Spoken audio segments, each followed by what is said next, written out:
encontrarnos nuevamente. Bienvenidas y bienvenidos a esta sesión de lengua materna para segundo grado de secundaria. Yo soy Leslie Mendívil y antes de iniciar, les recuerdo que debemos seguir cuidándonos lavando frecuentemente nuestras manos con agua y abundante jabón, usando cubrebocas adecuadamente de forma que cubra nariz y boca, y aunque juntos, guardar y pedir la sana distancia. La salud es primero. Hay que hacer mucho ejercicio. En esta ocasión contamos con la presencia del profesor Edgar Ariel Corona. Bienvenido, maestro. ¿Qué tal, Leslie? Efectivamente, es un gusto encontrarnos por aquí en una sesión más de Lengua Materna 2. Hoy nos acercaremos a conocer sobre quiénes escriben en nuestro lado del mundo. En esta sesión conoceremos a algunas autoras y autores latinoamericanos a través de sus obras literarias. La literatura latinoamericana es aquella creada en los países de América Latina, de este lado del mundo, cuyas lenguas provienen del latín y del griego principalmente. Si alguno de ustedes, en el futuro, se dedica a la literatura, también formaría parte de ella. La literatura de Latinoamérica contemporánea. La conforman los cuentos, novelas, relatos, obras de teatro, escritas en nuestra lengua materna que reflejan la vida de nuestros países latinoamericanos en nuestros tiempos. Por su extensa variedad y por la riqueza de sus obras literarias, estamos seguros que encontrarás algo que te pueda interesar.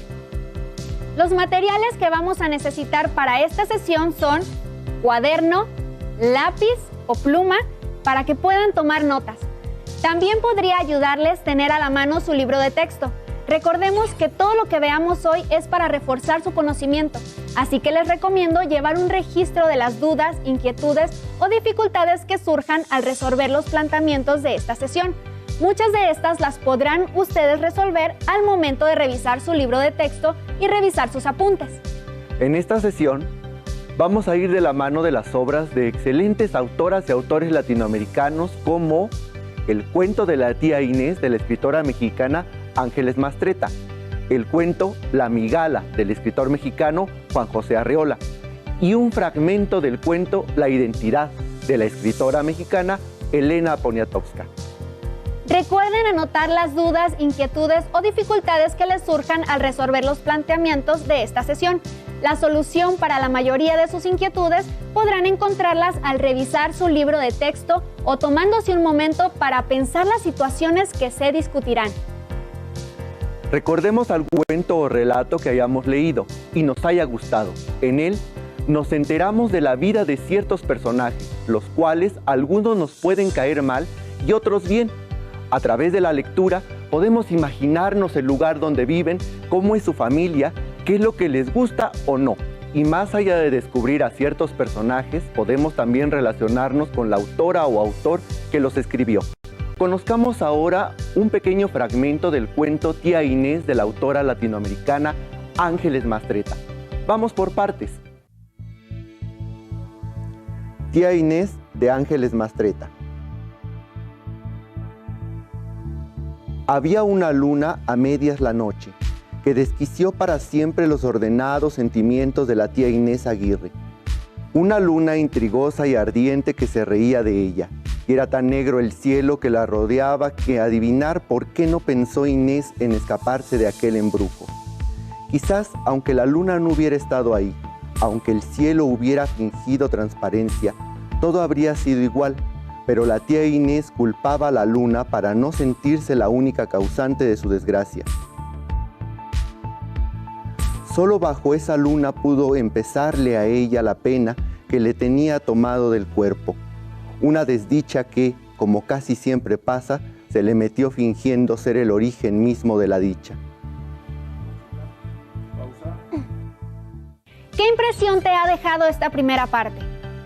¿Cómo crees que se siente el personaje de la tía Inés? ¿Alegre? ¿Nerviosa? ¿Triste? ¿Les llama la atención el título y recomendarían a alguien que lo leyera? ¿Por qué? ¿Recuerdan algún cuento que les haya gustado mucho? ¿Qué sensación les generó? Recuerdo un cuento que me gustaba mucho, se los voy a compartir. Se titula La migala, de Juan José Arreola. Acompáñenme, vamos a leerlo juntos.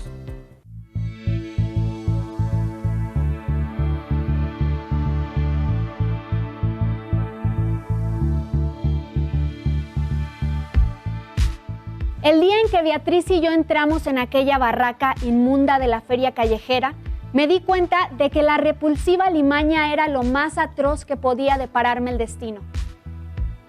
Peor que el desprecio y la conmiseración, brillando de pronto en una clara mirada.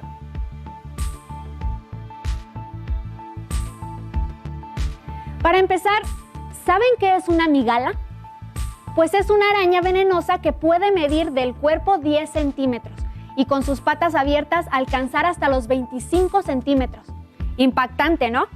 Imaginen el asombro del personaje al ver esta araña. Ahora sí, prosigamos.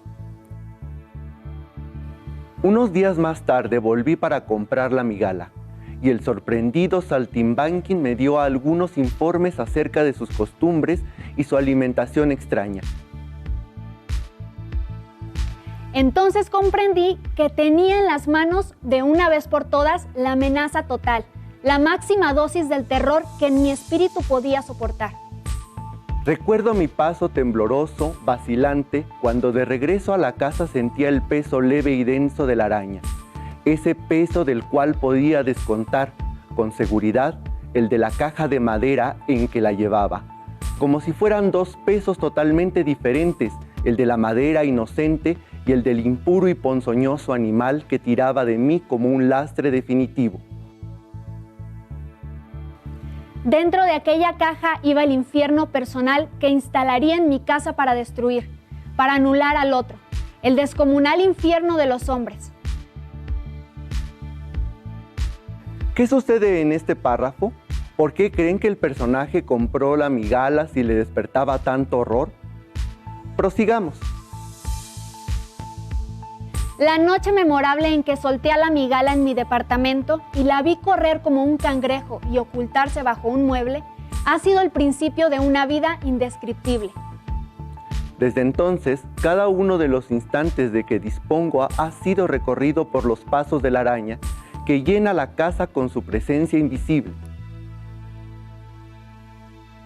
¿Cómo se imaginan los pasos de la migala? ¿A ustedes les gustaría tener una de mascota? Prosigamos.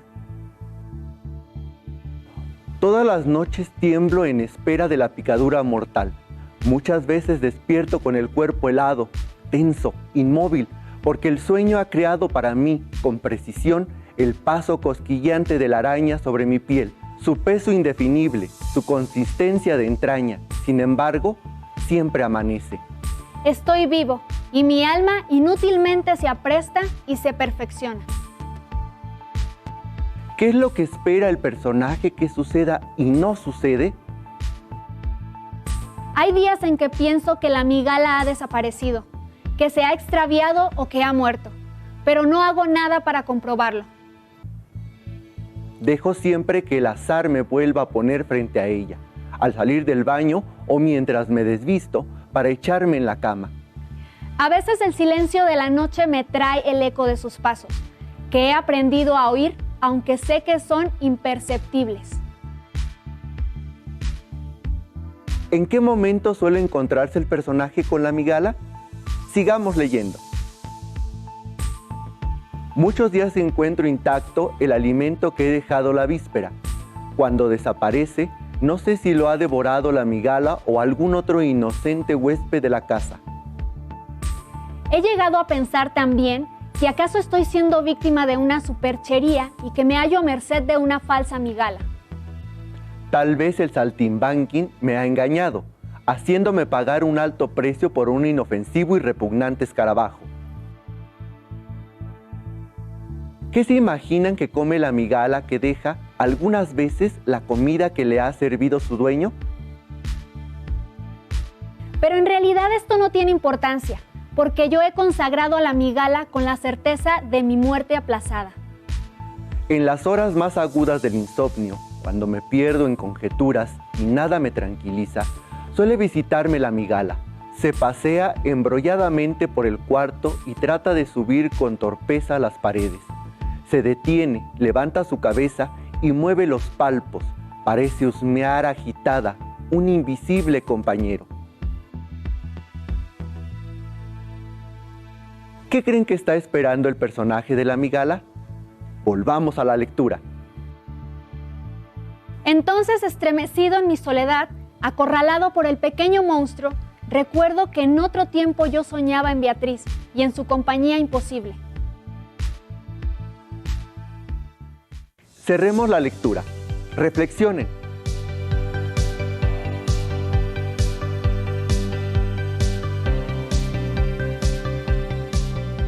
¿Pudieron ver en su imaginación cómo el protagonista se sumerge entre el sueño y el insomnio, el amor, la soledad y la angustia vital? Cada cuento narra mundos distintos, ¿no creen? Existen muchas formas de escribir un cuento. ¿Cómo son los cuentos que les gustan? ¿Qué características deben tener para que los vuelvan a leer o se los recomienden a sus amigos? Afortunadamente, es común que en su nivel educativo, sus maestras y maestros les inviten a leer cuentos, novelas o poemas. Y seguramente, muchas de las obras literarias que han leído les han parecido interesantes. También es importante escuchar qué les gusta leer a otras personas de su edad. Esto podrían hacerlo hablando con sus amigas y amigos por medio de videollamadas o mensajes de voz. Seguramente escucharán características de cuentos que a ustedes también les gustan o quizá algunas que no conocían y les dieron ganas de leer un cuento con esas características. Espero que hasta ahora la estén pasando bien, explorando los cuentos que les hemos presentado. Y, hablando de los cuentos que acabamos de leer o escuchar, ¿qué les parece si retomamos el de la tía Inés de Ángeles Mastretta? ¿Qué más habrá pasado? Les cuento que Ángeles Mastretta nació en Puebla en 1949. Es una escritora y periodista mexicana conocida por crear grandes personajes femeninos y relatos que reflejan las realidades sociales y políticas de México. Pero esta vez realizaremos una pequeña actividad. Acompáñenme. Esta actividad se titula ¿Qué pasó primero? Pongan atención. Les voy a leer 3 pequeños fragmentos del cuento Tía Inés, pero estos fragmentos están en desorden. Traten de reordenarlos para saber qué pasó primero, qué pasó después y qué pasó al final. ¿Listas y listos? Es hora. El primer fragmento dice así: al día siguiente, la tía Inés no recordó un ruego, menos una orden, pero tenía una luz entre ojo y ojo ensombreciendo toda su existencia. ¿Creen que este fragmento está al inicio del cuento? ¿Estará en el nudo o en el desenlace? Pongan mucha atención al siguiente fragmento. Cada luna es distinta, cada luna tiene su propia historia. Dichosos quienes pueden olvidar su mejor luna. No se preocupen si no pueden recordar exactamente lo que decía el cuento de tía Inés. Usen su imaginación y su creatividad para acomodar los fragmentos en el orden que les parezca más adecuados. Por último, tenemos este fragmento que dice: había una luna a medias, la noche que desquició para siempre los ordenados sentimientos de la tía Inés Aguirre. Habiendo escuchado estos fragmentos del cuento, intenten escribir en su cuaderno el orden correcto en que crees que va cada uno. ¿Será que el orden correcto es ABC o quizás BCA? ¿Qué tal CAB? Existen muchas combinaciones. Pero la correcta es CAB. El orden correcto es: había una luna a medias la noche que desquició para siempre los ordenados sentimientos de la tía Inés Aguirre. Al día siguiente, la tía Inés no recordó un ruego, menos una orden, pero tenía una luz entre ojo y ojo ensombreciendo toda su existencia. B. Cada luna es distinta. Cada luna tiene su propia historia. Dichosos quienes pueden olvidar su mejor luna. Recuerda que este no es todo el cuento, son tan solo fragmentos del principio, desarrollo y desenlace. Para que no se queden con la duda, vamos a leer el cuento completo de Tía Inés. Tía Inés. Había una luna a medias la noche que desquició para siempre los ordenados sentimientos de la tía Inés Aguirre.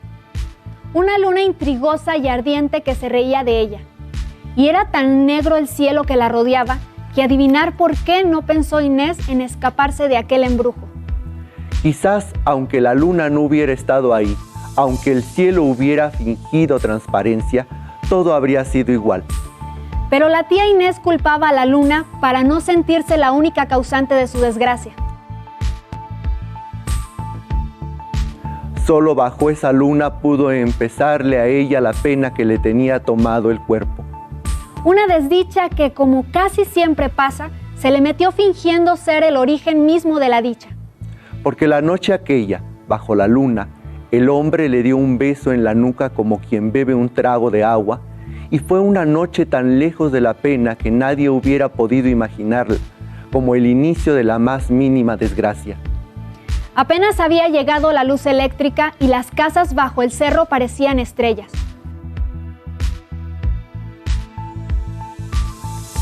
En alguien tuvo que vengar esa luna el dolor que le dieron las casas encendidas, las calles bajo el cobijo de aquella luz comprada y mentirosa, la ingratitud de toda una ciudad anocheciendo tranquila, sin buscar el auxilio de su fulgor. De algo tenía que servir ella. Alguien tenía que recordar su luz despidiendo la tarde. Y ese alguien fue Inés Aguirre. La luna la empujó hasta el fondo de unos brazos que la cercarían para siempre, aunque fueran a irse temprano.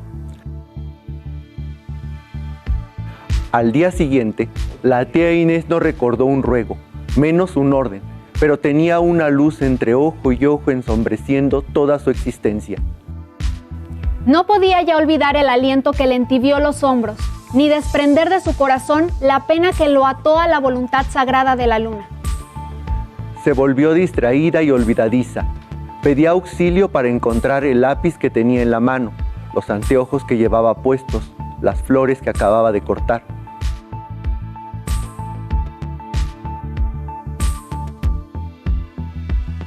Del modo en que andaba podía derivarse que no iba a ninguna parte, porque después del primer paso casi siempre olvidaba su destino. Confundía la mano derecha con la izquierda y nunca recordaba un apellido. Terminó llamando a sus tíos con el nombre de sus hermanos y a sus hermanas con el nombre de sus amigas.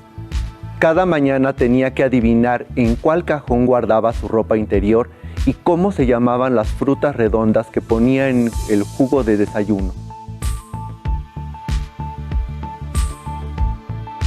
Nunca sabía qué horas eran y varias veces estuvo a punto de ser atropellada. Una tarde hacía el más delicioso pastel de chocolate y a la semana siguiente no encontraba la receta, ni sabía de qué pastel le hablaban. Iba al mercado para volver sin cebollas y hasta el Padre Nuestro se le olvidó de buenas a primeras. A veces se quedaba mirando un florero, una silla, un tenedor, un peine, una sortija y preguntaba con la ingenuidad de su alma, ¿para qué sirve esto?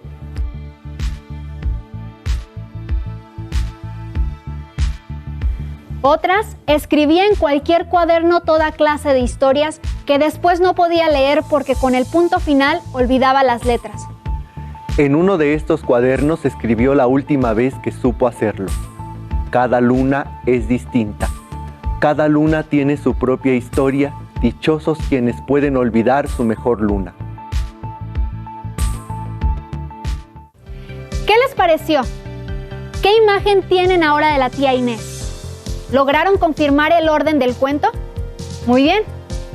Ahora acompáñenme a escuchar la lectura de un fragmento del cuento La Identidad, de otra gran escritora mexicana, Elena Poniatowska.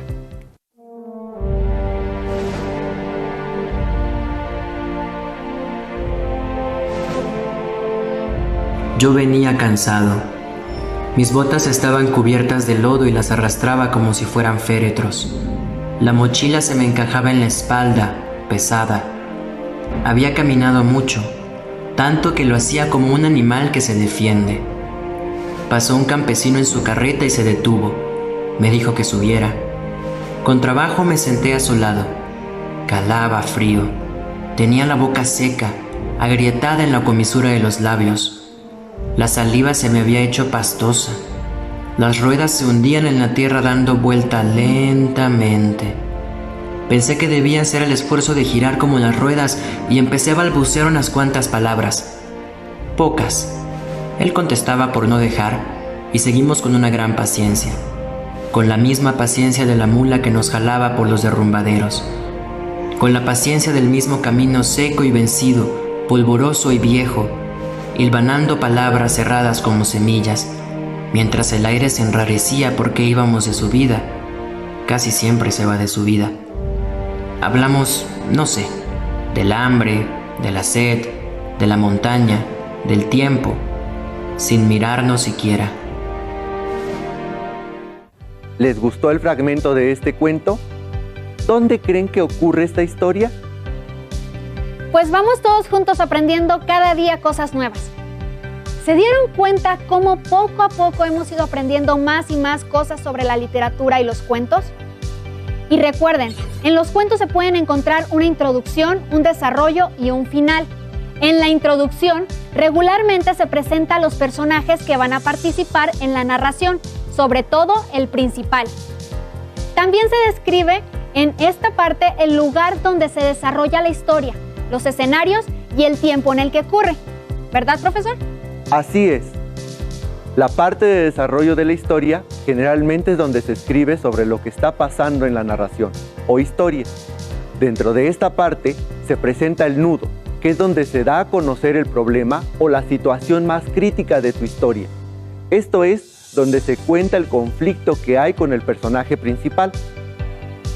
Y en el final o desenlace, casi siempre se narra cómo se resuelve el problema presentando el nudo, de manera cómica, trágica, dramática, en torno a la acción o la hazaña realizada por el personaje principal.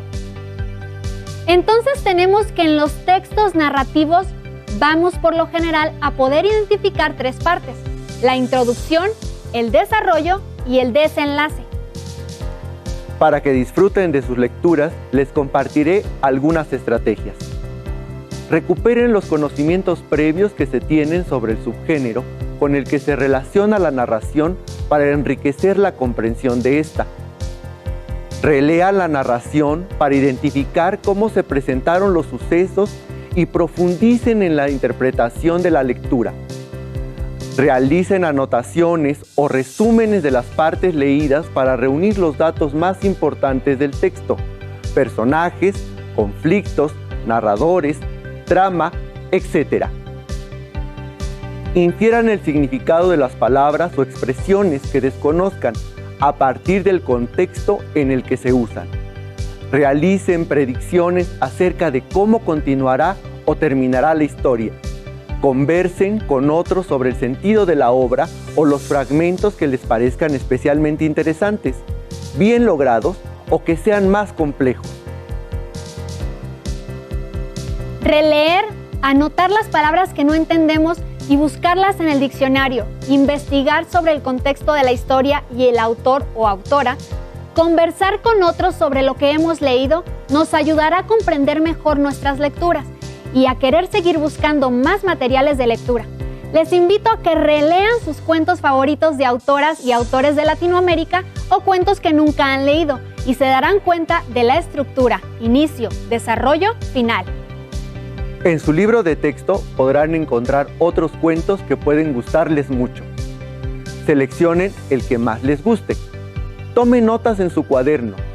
En su cuaderno describan a los personajes que aparecen en el cuento que seleccionaron. ¿Cómo serán? ¿Cuáles serán sus características? Cuando hablen con sus amigas y amigos sobre los cuentos que les gustan, se darán cuenta que a veces nuestros gustos no son tan distintos de los de otras personas. Ahora, creo que sería un buen momento para comenzar a leer otro tipo de cuentos que nunca hemos leído. Quizá encuentren otros estilos que también les gusten. Ya casi terminamos por el día de hoy. Espero que hayan disfrutado mucho esta sesión. Continúen viendo nuestras transmisiones para que juntas y juntos logremos alcanzar los objetivos de las sesiones de estudio de nuestras escuelas. Exploren su libro de lengua materna de segundo grado de secundaria y podrán encontrar más información y ejemplos de la narrativa latinoamericana. Gracias por compartir con nosotros esta sesión de Lengua Materna 2. Poco a poco iremos aprendiendo más sobre los cuentos y otras obras literarias. Recuerden que leer es importante, ya que despierta nuestra imaginación y podemos conocer nuevos mundos. Y, ¿quién sabe? Quizá un día tú también puedas escribir tus propios cuentos. Y recuerden que aún nos queda mucho por explorar y descubrir. Así que nos vemos pronto aquí en Aprende en Casa. Y si quieres volver a ver la sesión, consulta los horarios de repeticiones de la estrategia Aprende en Casa 2. Hasta la próxima.